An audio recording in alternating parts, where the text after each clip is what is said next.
Now, Ugandan President Yoweri Museveni has described his country as the best home for democracy and good governance.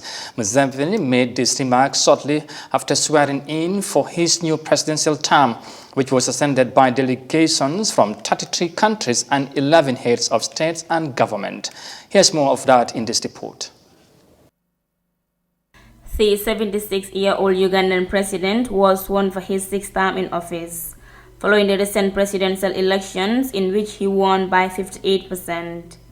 As one of Africa's longest-serving presidents, Yoweri Museveni took over leadership in a military operation in 1986. His main challenger, Bobi Wine, still claims that the January election was rigged.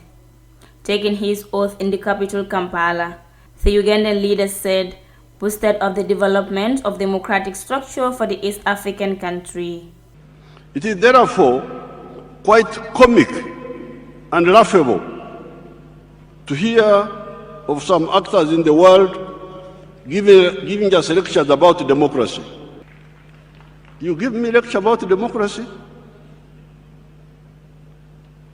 What are your own credentials? We designed this system not from the air-conditioned rooms, but from the jungles of our country, where we lived with the people in their hearts in those days for much of the 16 years of the resistance, 1971 to 1986. We built this system for our people. We neither seek nor need any approbation from anybody outside Uganda.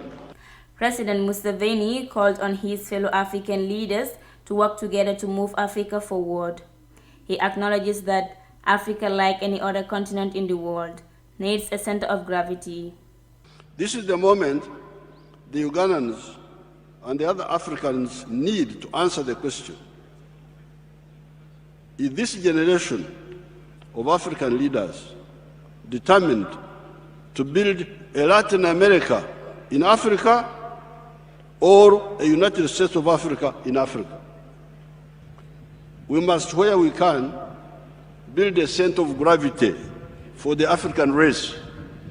The African race must have a center of gravity.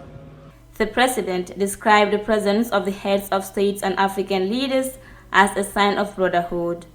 Yoweri Museveni has been sworn in for his sixth term as president, as police surrounded the home of Bobi Wine, his main opposition rival, who described the inauguration as a sham. His victory in January was overshadowed by a pre-election crackdown, with opposition candidates forcibly prevented from campaigning and dozens of protesters killed by the security forces. Reporting for iAfrica News, I am Daisy.